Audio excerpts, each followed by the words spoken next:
Good morning, it's Sachin, your lecture in physics. मैं उम्मीद करता हूँ कि आपको जो भी ऑनलाइन हम लोग कुछ प्रयास कर पा रहे हैं वो पसंद आ रहा होगा। हालांकि ये कोई ख़ास अच्छी चीज़ नहीं है अध्ययन के लिए, लेकिन उसके बावजूद जब तक लॉकडाउन ख़त्म नहीं होता तब तक काम चलाते हैं। आज मैं आपको बढ़ाऊंगा एक और बड़ी महत्वपूर्ण चीज़ जिसे हम लोग कहते हैं डायमेंशन और डायमेंशन एनालिसिस। देखिए, पिछले लेक्चर में मैंने आपको बताया कि जिन चीज़ों को आप नाप सकते हैं उन्हें हमने नाम दिया था फिजिकल क्वांटिटीज। हमने इस बात को भी समझा कि 7 ऐसी फिजिकल क्वांटिटीज हैं जिनको आप सीधा नाप सकते हैं। वो थी mass, length, time, luminous intensity, amount of substance, temperature और करंट। और हमने इन्हें नाम दिया फंडामेंटल फिजिकल क्वांटिटीज। इसके अलावा 2 सप्लीमेंट्री फिजिकल क्वांटिटीज हमने और पढ़ी फंडामेंटल में, जिन्हें हम लेते हैं वो थी सॉलिड एंगल और प्लेन एंगल। इसके बाद हमने समझा कि दूसरी तरह की फिजिकल क्वांटिटीज होती हैं, उन्हें हम कहते हैं ड्राइव्ड फिजिकल क्वांटिटीज। अब ड्राइव्ड फिजिकल क्वांटिटीज वो फिजिकल क्वांटिटीज हैं जिन्हें नापने के लिए, जिनको मेजर करने के लिए आपको बेसिकली मेजर करनी पड़ती हैं फंडामेंटल फिजिकल क्वांटिटीज ही। उदाहरण के लिए वेलोसिटी को लीजिए। वेलोसिटी बराबर होती है displacement divided by time. Okay, अब डिस्प्लेसमेंट क्या है? ये लंबाई है, लेंथ है। ओके, और डिनोमिनेटर में है टाइम। तो देखिए, आपको वेलोसिटी को नापने के लिए 2 फंडामेंटल फिजिकल क्वांटिटीज नापनी पड़ी, वो है लेंथ और टाइम। तो ऐसी फिजिकल क्वांटिटीज जिनको नापने के लिए आपको फंडामेंटल फिजिकल क्वांटिटीज इस्तेमाल करनी पड़ रही है, उन्हें आपने नाम दिया ड्राइव्ड फिजिकल क्वांटिटीज। अब हम समझते हैं डायमेंशंस क्या है। देखिए, किसी भी ड्राइव्ड फिजिकल क्वांटिटी में फंडामेंटल फिजिकल क्वांटिटी कितनी बार रिपीट हुई, उस मेजर को हम लोग बोलते हैं उसका डायमेंशन। ओके, जैसे आपने वेलोसिटी में एक बार लेंथ को नापा, एक बार टाइम को नापा। ओके, तो लेंथ के कितने डायमेंशन हो गए? 1। और टाइम के कितने डायमेंशन हो गए? 2। सॉरी, 1। ओके, तो इसे हम लोग कहते हैं फंडामेंटल फिजिकल क्वांटिटी का डायमेंशन ड्राइव्ड फिजिकल क्वांटिटीज में। ओके, अब चलिए समझते हैं इन चीज़ों को। हम लोग जब फंडामेंटल फिजिकल क्वांटिटीज पढ़ते हैं तो देखिए, ये हैं हमारी 7 फंडामेंटल फिजिकल क्वांटिटीज। पहला है मास, हम इसे डिनोट करेंगे कैपिटल एम के साथ। दूसरी है लेंथ, इसे हम डिनोट करेंगे कैपिटल एल के साथ। टाइम, इसे हम डिनोट करेंगे कैपिटल टी के साथ। टेम्परेचर, इसे हम लोग कैपिटल थीटा के साथ रिप्रेजेंट करेंगे। अमाउंट ऑफ सब्सटेंस, इसे हम रिप्रेजेंट करेंगे मोल के साथ। ल्यूमिनस इंटेंसिटी, हम इसे रिप्रेजेंट करेंगे सी डी के साथ। और करंट, इसे हम रिप्रेजेंट करेंगे ए के साथ।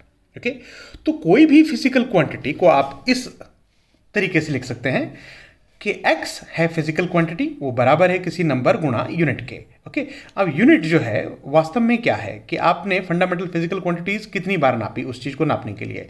तो मान लीजिए आपने मास a टाइम्स नापा, लेंथ आपने b टाइम नापी, टाइम आपने c टाइम्स नापे, तो उनकी पावर हो जाएगी m raise to power a, l raise to power b, t raise to power c। Okay, मैंने सिर्फ mlt लिया। अगर आपके फार्मूले में एम्पियर आता है तो आप ए भी लिखेंगे, आपके ल्यूमिनस इंटेंसिटी आती है, आप सी डी से रिप्रेजेंट करेंगे, अमाउंट ऑफ सब्सटेंस आता है, मोल से रिप्रेजेंट करेंगे, और टेम्परेचर के लिए आप कैपिटल थीटा इस्तेमाल करेंगे। ओके, तो ये जो एन है ये है नंबर कोई, और ये जो आपने ब्रैकेट में लिखा ये है वास्तव में उसकी यूनिट, जिसमें हम आपको बताएंगे कि कोई भी फंडामेंटल फिजिकल क्वांटिटी इस ड्राइव्ड फिजिकल क्वांटिटी में कितनी बार अपीयर हुई।